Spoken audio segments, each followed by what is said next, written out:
Okay. All right. Yep. Good. Who else? Toronto.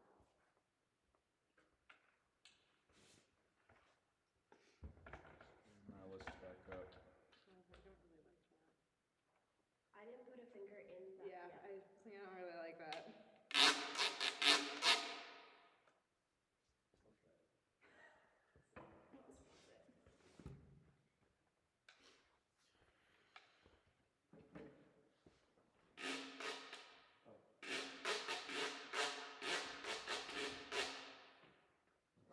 Nice. 6 Yep.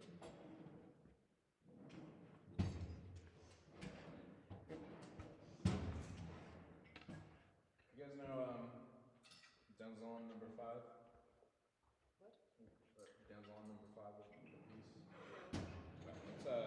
It's originally an orchestral, but there's a very popular arrangement for band. Which I didn't know if any of you guys are familiar with. A lot of the high schools I worked at in previous life played it at some point. There's a very intense square part in that I remember I got assigned for some gig and I was like, I really have to practice this. Okay, so you gotta have it. We did most of these last time, and a few are in the band room, but just to review, they are. And again, this is on Blackboard now in the handouts section. So wood block we did, ratchet, tempo blocks, slapstick, shakers, maracas, guiro, cowbell, claves. Okay, nice to have. Finger cymbals.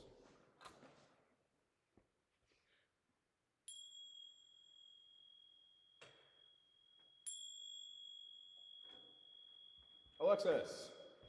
Okay, so instrument, implement, I hold my non-dominant hand and I strike with my dominant hand.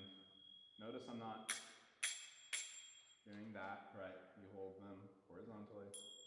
But I wanted to do the monkey in Toy Story. Well, real life isn't the same as television. Good, pass them down.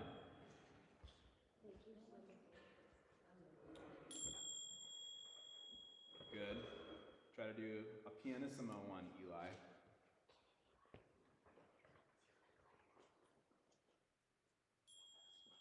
Good. That was pink.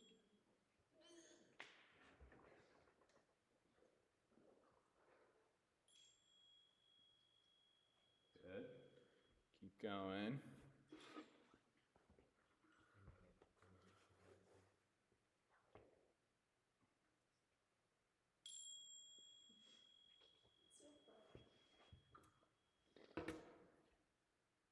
Okay, I'll skip congos for a second, and as you guys keep playing. Finger cymbals, these are castanets. Okay. Castenets. Sometimes you'll see a different spelling, like with a G and N and 2 T's. Huh? Castanets come in different forms. So like traditional castanets are the Spanish instrument that you play with just your fingers. You have 2 in your hands. Yep, that's what they sound like. You will pretty much never see those in a band room, and you should not try to have your percussionists play those. It's hard, and they don't need to do that. So usually what you'll see is either something like this, or I would say more common is you have something that looks kind of like the handle of a maraca, and it has 2 of these, whatever, clamshells on the end, and they hit each other rather than a piece of wood. Okay, we don't have any of those as far as I can tell. No, those are for the castanets. Yeah, I have some, but they're not here, so sorry. But usually with those, essentially what you do is you play them on your leg, and it causes that to happen. With these, you really just can play, right, just like you would tap anything. The handle ones sound better. They're a little trickier to use, and oftentimes you have to adjust the tension of this slightly, which can be kind of a pain. I don't really have any expert advice other than sometimes they need to be tighter because they're too loose and then they don't click together. Castanets. Pass them down. Everyone try finger cymbals. Did you bring them back? Mark up. 1, 2, ready. Beautiful. Okay. Bring them back, please. Or pass them back, whatever.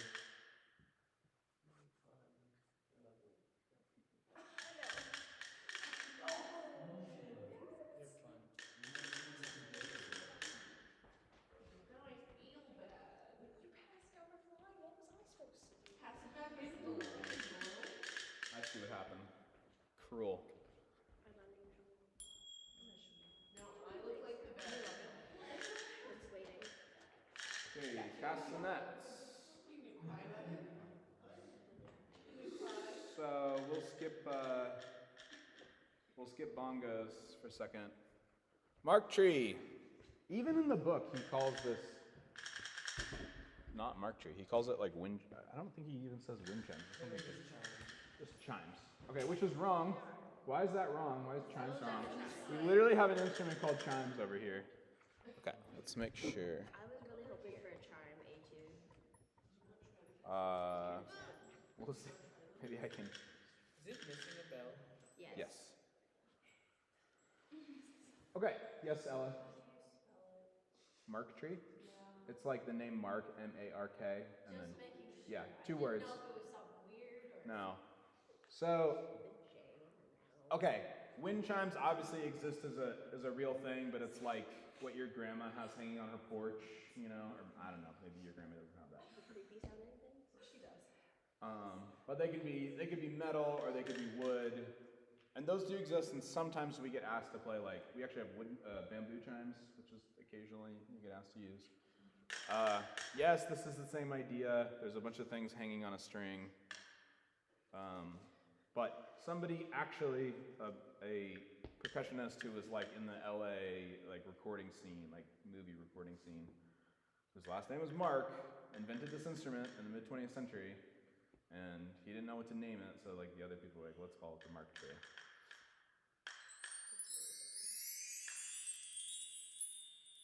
Okay, it's not that complicated, but just don't do this, okay?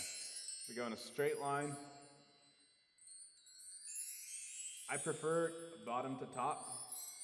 Sometimes parts will have a arrow up or arrow down. So you can use your judgment as the band director. Izzy. I almost called you Ozzy. Which is a different person. It is. Is there a Spell reason that, why you want to say A-U-Z-I. It's just broken. It just broke, yeah. Should I do down or up? Go up.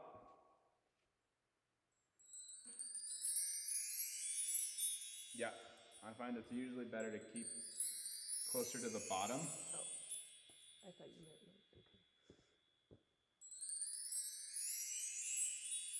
Great. Sam, play the Mark tree.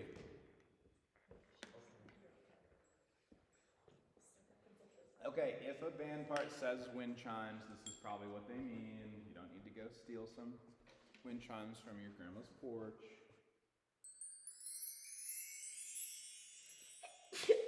Great. Okay. Couple things. A, notice it's on a cymbal stand and it's relatively tight. Okay, it's great if you can do that consistently because oftentimes they're on some stand that's not tight and they get taken off and thrown around. It's better for the chimes if they don't get taken on and off every day because what happens is the bars break. They come off and then we're just missing one, or you have to restring it, which I've never done. It looks hard. You have to tie a tiny knot, which I'm not good at.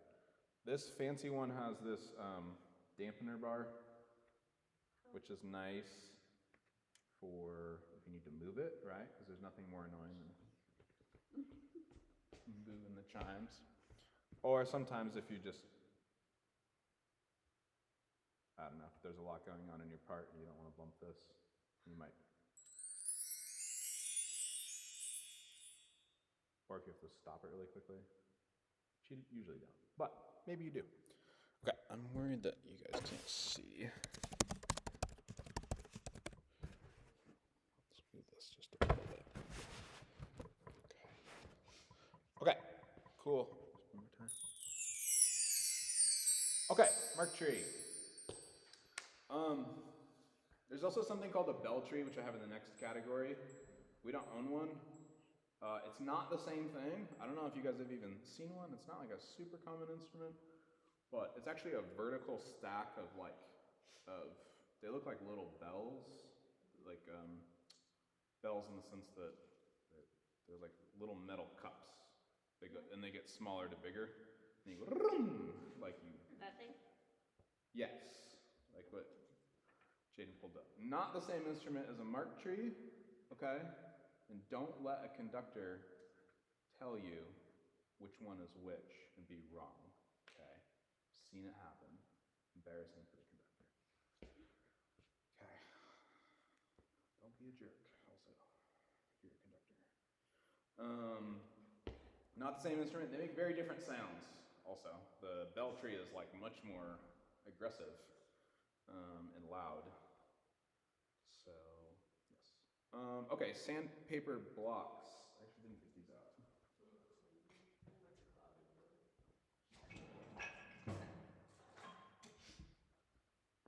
I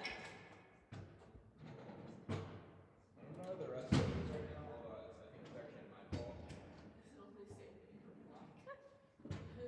Pretty sure you need two of those. That's a toughie. Yeah, you're so right. I did take the other one out at some point in the last few weeks to do something with it, and I might have forgot to put it back, so it's maybe in my office. Okay, sandpaper blocks. I've never even seen whatever this is. I think that's a literal sanding block from the hardware store. Okay, To like assist you in sanding woodworking Yeah. projects. cool. I'm professor of percussion. Not a professor of hardware store. Exactly. Yeah, sandpaper blocks is literally what it sounds like. You have two blocks. I mean, honestly, usually what people do is they just have a little piece of like wood, like plywood, that they staple or something, sandpaper on, and you move it back and forth to make a rhythm. So just imagine my other hand is holding a block and it's louder because that's sandpaper. Silly question, what kind of grit is sandpaper? I really don't know. I'm sure the bigger the grit, the louder it's going to be. Yeah, I would say it's a Goldilocks situation where the ones that are too fine, you can't really, it doesn't make that much noise because there's not that much friction.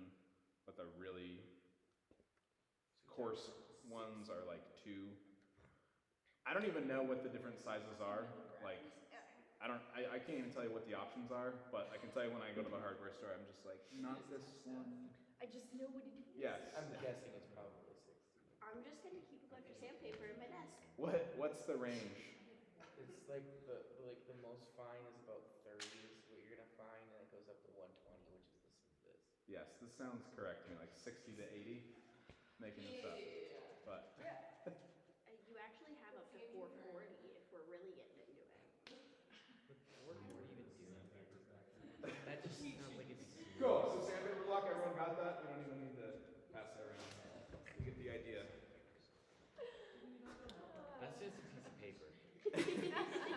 They literally hand you a piece of picture paper. Paper cut. Okay, if you're looking at the list, I'm skipping around a little bit. We're still in nice to have it. Right? Yes. Okay. Kabasa.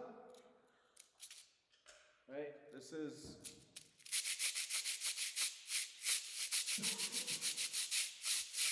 an instrument with beads that go around a metal disc. What? Excellent. I feel like it'd be really obnoxious in the hand of a 12-year-old. Yeah, but usually it's like, it basically functions as kind of a shaker type of thing. Most of the time.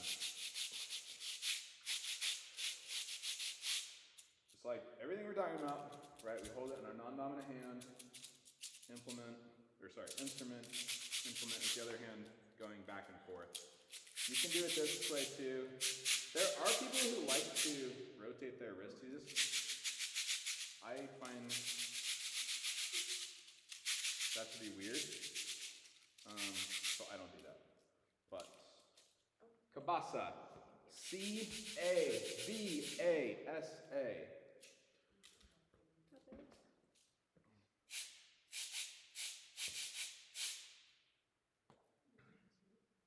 Thank you.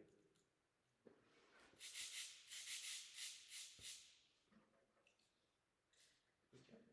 It's funny when you're looking through the collection of instruments a place owns, and I was like, I wonder if we have a cabasa. We might not have one because it's not like. I mean, I figured we probably had one. Maybe not. It's not the most commonly used instrument. We have like 4. I don't know why. Cabasa choir. What if we did a cabasa choir? Yes, the cabasa consort is actually being offered next semester. Only 4 students are allowed. It's by audition only. Should we wrestle for it? By audition only. Cabasa. I prefer lean as lobster. Okay. Nice to have it. Oh, Vibra slap. That's the last one on the list. The crazy tree. That's basically the whole instrument. The important things to know. Does anyone know the history of this instrument? Do tell. He doesn't know, that's why he was asking.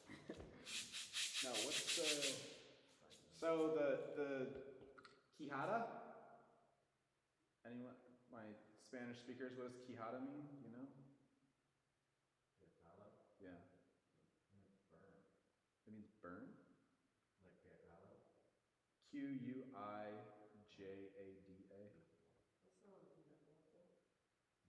I don't know what the direct translation is, but the actual instrument that this is mimicking is Google Translate says chop. yes, is the jawbone of a donkey. So sometimes you actually play a donkey's jawbone, and it's the teeth rattle. So there's a couple reasons why we don't really use this as a mass-produced instrument. It's a little dark. Oh, okay. Yeah. One is that That I think the access to donkey jaws is not great. Oh, there's somebody playing one. And yeah, I've played them. They sound different, but also they're fairly fragile because it's like literally a dead animal's jawbone. Yeah. So they tend to crack. You can crack them pretty easily. So we have this instrument instead, the Vibra slap. Thank you, modern society. And basically, the ball is what you hit. This little resonating chamber is the thing that rings, and this metal part of the back is where you hold. Okay, so you don't hold here, you don't hold here. And the idea is that if you hold here, it allows the most vibration. Right, versus if you right, kill it. And if you really want to go crazy with it, you can do that sort of thing. Go crazy. You want this one back? Yes. Everyone tried the cabasa? I missed, kind of. I get like right here. with What? this, Quijada I want to try means the Yeah.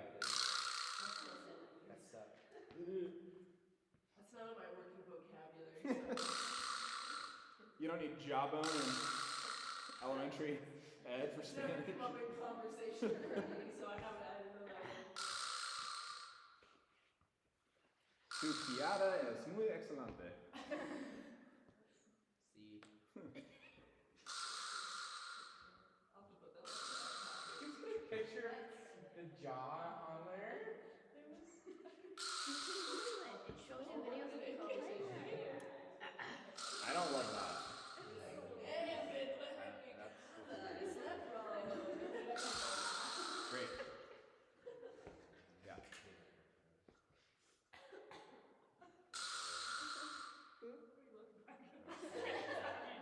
Yeah. I don't know the timeline for this becoming like a. Come on. I did it twice. Okay, all right.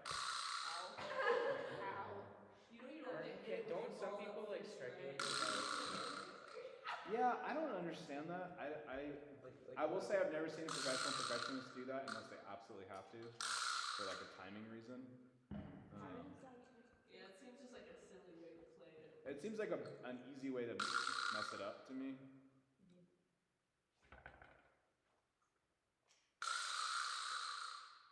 Yeah. It's a fun instrument. The majority of the time, right, it's like at the end of a phrase somebody does that, you know. Or if we're playing Crazy Train. Yeah. I have had like a rhythmic, there are some rhythmic fiber slap bars.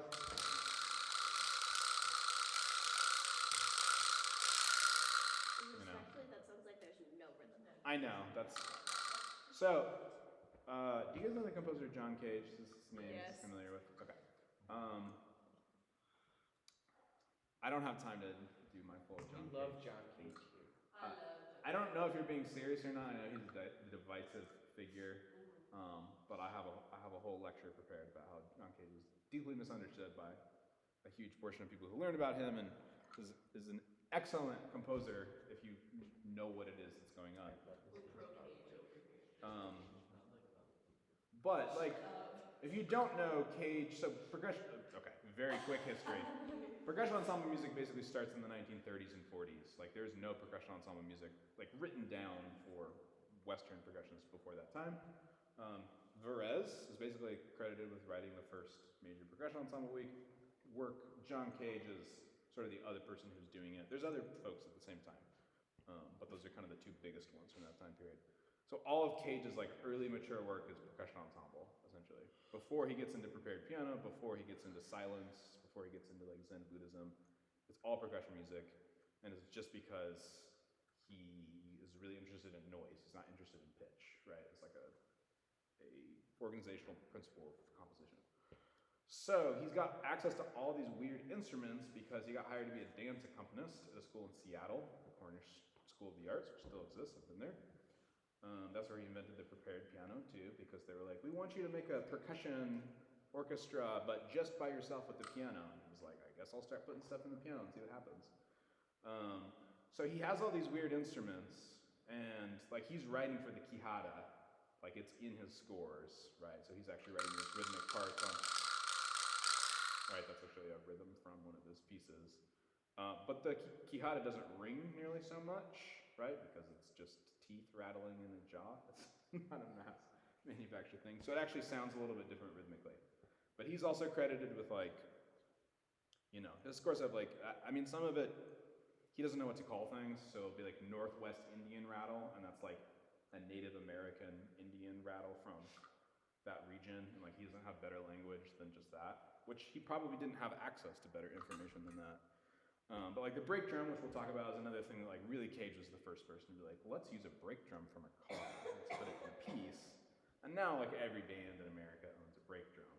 But really Cage is the first person to be like, let's do this. But here's why it sounds interesting. So, tiny bit of background on that. Okay. That's everything and nice to have other than bongos and congas, which I'll do in a second, and thunder sheet. We don't have a thunder sheet, I don't think. Do you guys know what a thunder sheet is? Yes. Tanner does. Other people, thunder sheet? Is it not just a thin piece of metal that you shake back and forth? It is. It is. Has everyone seen one? No. Okay. No, but as soon as he did that, I understood. Yeah, so you've probably like heard it and stuff, but yeah, it's just a thin piece of metal that's suspended, and basically by shaking it back and forth, like you guys have all heard like a piece of metal kind of make that weird sound. It has to be thin enough that it really like can resonate. You can, I guess, buy them. People just make them usually. Like you go to the hardware store, you pick out a piece of metal that's thin enough, shake it in the store. I have done this. And then usually what's helpful is to hammer it, like with a hard, like actually with like a chime hammer works pretty well. And then you have to punch holes and suspend it from some kind of like rack. 20-inch by 30-inch one is available for $319. Yeah, like you could do that too, but also, you know, 300. any of you could do this for like under $50. And it would sound, in this economy, yeah. So John Cage, also one of the very first people to write for the Thunder Sheet, his kind of first major work for percussion ensemble is called First Construction and Metal. Everybody has metal instruments. They all have a Thunder Sheet behind them, and there's like a really crazy section where everybody's playing Thunder Sheet at the same time. Cool. It does sound pretty cool.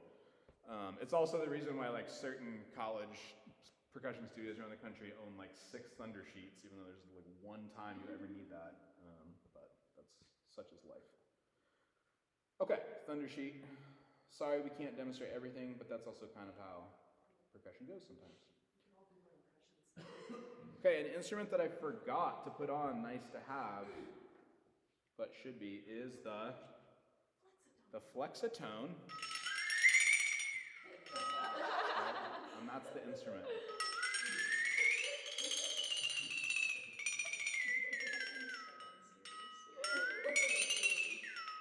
Yes. So it's unserious, but it's actually kind of hard to play. There's no way that's easy to play. So your thumb goes on the metal part, and you have to do this motion to make the 2 beaters go back and forth on. Yep. Yep. Keep going.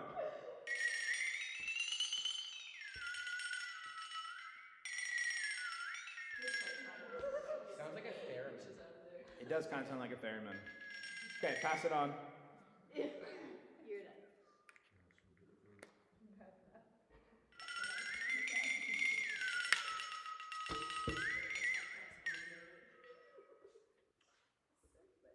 This is excellent. So why is this one kind of a nice to have? Because it's called for enough that it's nice to have it. Like, it's not a super obscure instrument. I'm excited for the bird call. Please tell me that's like an actual duck call. What? Like a bird call?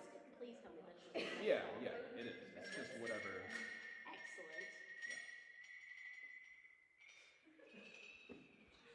So there's this one year, this is between my master's degree and my doctorate. I took time off and was just freelancing for a while.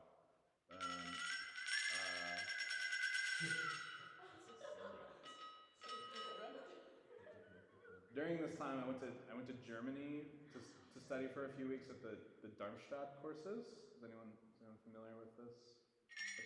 It's a historically well-known new music festival that happens every 2 years in Germany. Which a lot of the people you learn about in music history in the 20th century like did stuff. Like a lot of the composers were there. Cage was there, Pierre Boulez, Stockhausen. Anyway, I went there to study because they have instrumental programs too. And one of the pieces I got assigned was like a trio for choreographed flexitone only. And it was like all sort of like, you had to memorize it. And, sort of like going back and forth with these flexitones. And then there's like a melodic section, like I'm going up and down. And they're going up and down. This is so much better. Yeah. Is there any chance we can do that here at this university? No. Like 100% no, or like maybe? It's not easy, I will say. I feel like I know enough people that are talented that we could do this. It also ends with. What does it end with? Oh, I know what it ends with. It's flexitone the whole time until the very end is slide whistle. Oh my god. But it's like aggressive slide whistle playing. Like a trombone? Oh my gosh, you don't have slide whistle.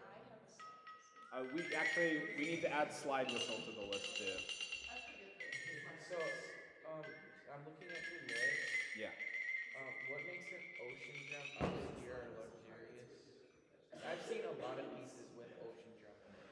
I've seen very few pieces with ocean drum in it. So maybe it's just, I don't know. I've just played a weird amount of pieces with I ocean was drum. gonna say, yeah, like we are, like, I feel like we use it a lot here. I feel like in high school we played a lot of pieces. Maybe I'll move it up a category. We had an ocean drum, but we never used it. See, exactly. This is not it. Now they're hating. Could we, Piece I played was by Aresh Yazdani. He's an Iranian composer.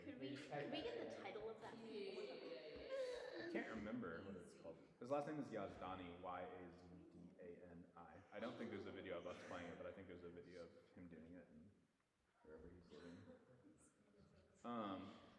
However, so I was like, this is ridiculous. And I bought like a new Flexitone before I flew there and like to have different options and stuff.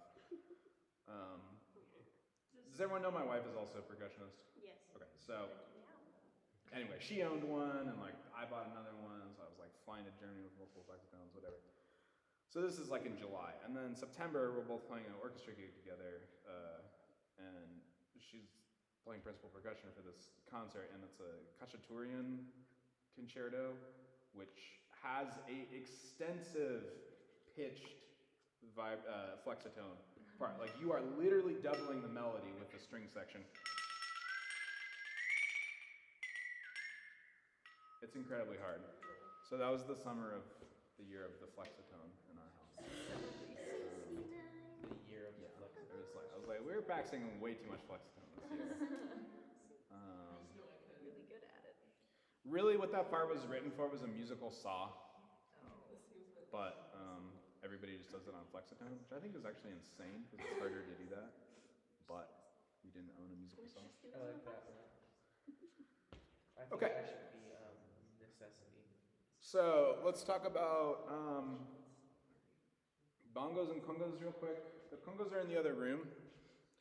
They're on the list of things we'll talk about when we're back in the other room on Tuesday. These are bongos. Okay, congas are big. They're basically the same type of instrument. Congas are much bigger. Bongos are much smaller. They're higher pitched. Traditionally, it's a hand drum, right? So typically we play with our hands. Depending on the band part, you can either play with hands or mallets. One thing is like, if you're playing these as an actual instrument in band, it's really nice to actually have a stand, okay, and not just put them on a table. They sound much worse on a table, harder to control.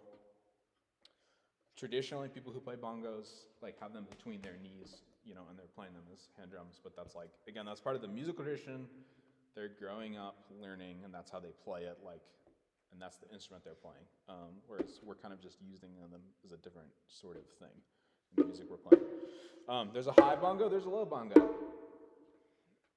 The edge has a slightly different sound than the middle.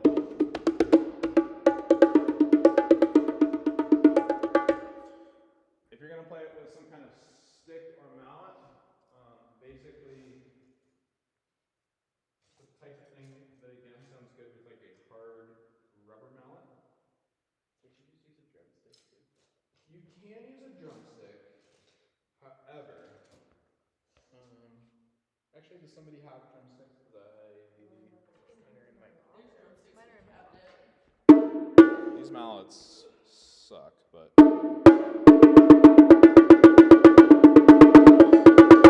they'd be fine. There's a mismatched pair of SD1s. Great. That tracks for us. If I dug, I'd find the other ones in there, but I don't feel like I don't recommend typically using drumsticks on bongos, especially with like a junior high or high school band, for a couple of reasons. One is they're really loud.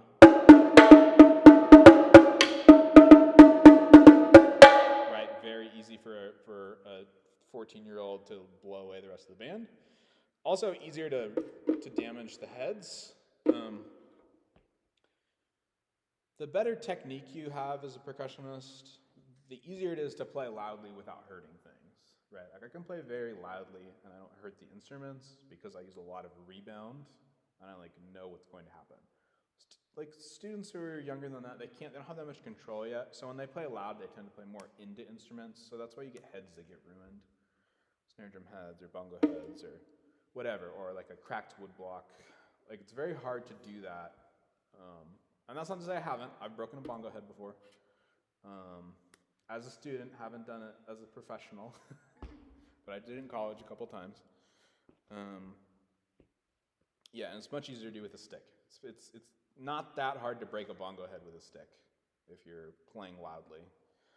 The one thing that is nice is sometimes you will have rolls written on bongos, and you can play a buzz roll on bongos. It's like one of the few instruments that a buzz drill actually sounds good, other than a snare drum. So if use your musical ears, and you decide if that's a good thing to do on a bongo. Bongos. Any questions? Great.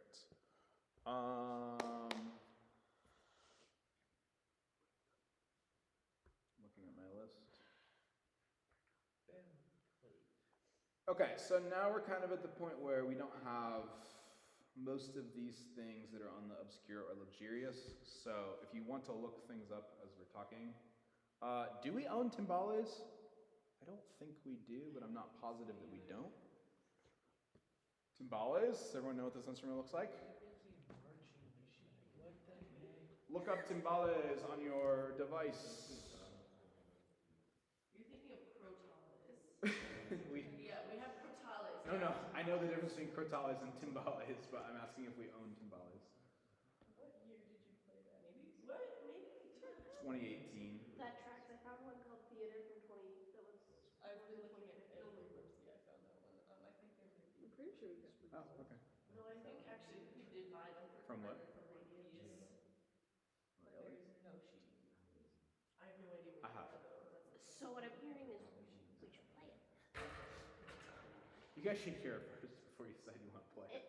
I'm in. That's After cooking on it, I actually am like 60% sure that we have a set of timbales. I thought we So I'm did. pretty sure Carter played them on a piece last year. I thought Okay. so too. It might be in the storage. I think but- they're- all right. So we can look next week. But basically, timbales are they function in a lot of ways similar to bongos or congos, and it's a pair of two drums with one that's higher and one that's lower. They look more like a snare drum, and that it's like the shell is a typical cylindrical shell with a head on the top and a rim. There's no bottom head on timbales, so it's an open bottom head. They're quite loud. You usually use timbale sticks to play timbales, which are basically just like similar to a snare drum or drum set stick without, there's no bead. It's just, essentially just looks like the butt of a stick. And they're a little thinner. And the instrument, you typically play between the shell, which is metal. Timbale shells are always metal, and the top. Lots of rim shots. Again, this is an instrument that's like mostly used, like it comes from an Afro-Cuban tradition, where somebody is like the timbale player, and they often have a cowbell between the timbales, right? So they're playing with cowbell and timbales, and that is the setup. That's all they're playing. Again, it's just another thing that we sometimes use in band or orchestra or percussion ensemble as a different kind of sound. I find them to be obnoxious when they're not used properly because they're very loud and have a very distinct sound. So most of the time I think they sound bad in band music, to be honest. Hearing a great timbale player play Afro-Cuban music is amazing. You know, that's love that, but I typically don't actually like hearing them in band. Personal opinion. Okay, bird call. I don't have any bird calls with me. Yes, we're literally just talking about like a bird call. Like if you're a hunter, right? You have bird calls. I don't know how Are we this works. talking like a duck call or like a Like more like a tweet songbird bird? situation. Usually more like a songbird situation. I do have a few that are like definitely not. They're not like what a hunter would use. They're just plastic, like cheap plastic ones. You fill them with water. You guys seen these? Mhm. Yeah, and you just blow into it, and it makes a little. I've had this come up like in musical theater, right? Like bird calls in musical theater. I don't know. There's certainly other pieces where it comes up, but yeah, it's typically like songbirdy, maybe a duck call. It's usually not much more specific than just bird call. It's supposed to sound like a bird. It's not like a thing that ends up being like a rhythmic part of the piece. It's like a background effect, like we hear birds singing. Train whistle. Yeah. A lot of these things I own, but I haven't been able to bring everything I own to North Dakota yet. A lot of it's still in my basement in New York. So sorry, I can't show you everything. Train whistle. This is like, you know, the kids like wooden whistle that's like a rectangle, like toot toot. You blow on it, right? I think the one I have is literally the one that like, you know, my dad gave me when I was a kid, type of thing. Doesn't come up a lot, but sometimes it comes up. Okay, bell tree we talked about earlier, right? Log drum. Look up log drum, and if you want to type in Black Swamp, that'll help. Just make sure you actually get Black Swan. Black Swamp. That's a brand. I'm not endorsing Black Swamp. I know that it'll pop up with the right thing if you look it up that way. Wow. Is it just like a funny looking wood block? What a good way to start that. Just a really big wood block. Is it Yeah. it's not this weird fucking thing. It's ugly. Yeah, Tanner has a video up.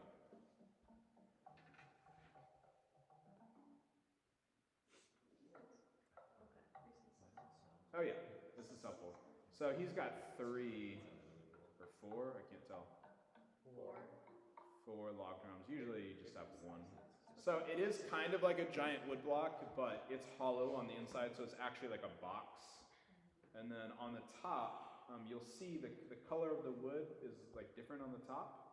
Because typically you have like a fine, like exotic wood on top, whereas the rest of it is constructed with more like birch or something. And that's because it sounds really good, just like we talk about rosewood on marimba bars or rosewood claves. They use different types of wood for the tops of log drums. I'm not totally sure what they are, to be honest. Maybe like bubinga or purple heart, so that wood percussionists tend to like. The other thing you'll hear this instrument called is a tongue drum, and that's because there's like the center of the drum is cut out a little bit, like of the top board. It's not completely continuous all the way, and then there's like little flaps or tongues cut into it, like they cut little shapes out, so that you can hit those and they'll resonate, but they're slightly different pitches. So you need at least 2 different pitches on each log drum. Oftentimes they'll have a few more than that. There's like companies like Black Swamp like produce really nice ones. I also have seen people make them. That's definitely too advanced for my like really limited woodworking skills, but if you have carpentry skills, it's something you could do. I will say it's the kind of thing where every time I've seen someone make one, yes, Tara. It's a tech project Great. for a science class. We're Sorry. lab partners in our tech ed class. Yeah. Great. It's the kind of thing I've seen a lot of people try to make them and they don't sound great, because I think it's actually pretty challenging to make it sound really good. But yes, that's a log drum. Okay, I have 1 minute. Marching machine. It's a bunch of little wooden things that go in a frame and you go, and it sounds like it's marching. You can look that up. I've been looking at it. I was confused. Marching machine is so silly.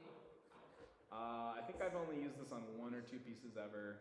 That feels like something that was definitely made up for the purpose of like one piece, and then people were like, "Oh, that's cool." I think that might be the case, but I don't know what the origin is. A bell plate is basically a pitched piece of metal that is suspended in the air that you strike with a mallet. Shekare we have.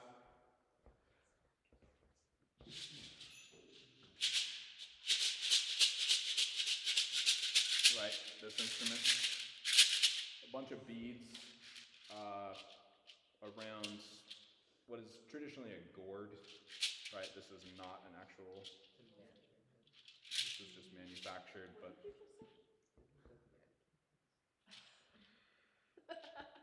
Usually it's a gourd.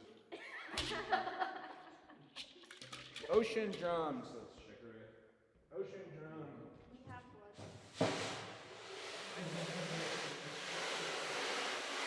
Which I think is obscure, but apparently people use it. It's coming alive Friday Right? night. It's basically just a large, like, headed drum with a bunch of, this just has what, metal beads or metal balls? What's the word I'm looking for? I don't know. Yes, like I don't think they're literally BBs, but maybe they are. And you just kind of tilt it around. It's like with, the game you had as a kid that you're trying to get the ball like into the center of the maze. It's like that, except there's no maze and there's lots of balls. So, does it matter what side you play that on? It's supposed to go on the textured side, because that's like the actual thing. There are other hand drums. Sometimes you play a garbage can, sometimes you play a flower pot, various hand drums, such as djembe, darbuka, doumbek, kazarp, etc. Okay, that's pretty much everything. The plan for Tuesday, I know I'm a minute over now. The plan for Tuesday is to just wrap up the last couple things in the band room, and then we'll take a quiz on percussion accessory instruments. That's so exciting. Great. And then we don't have class next Thursday. It's Thanksgiving. I will record a 3-hour lecture that you'll be required to watch on Thanksgiving. Right, that won't happen. I'm not gonna do that. You can fail that You assignment right now. can go ahead and make that.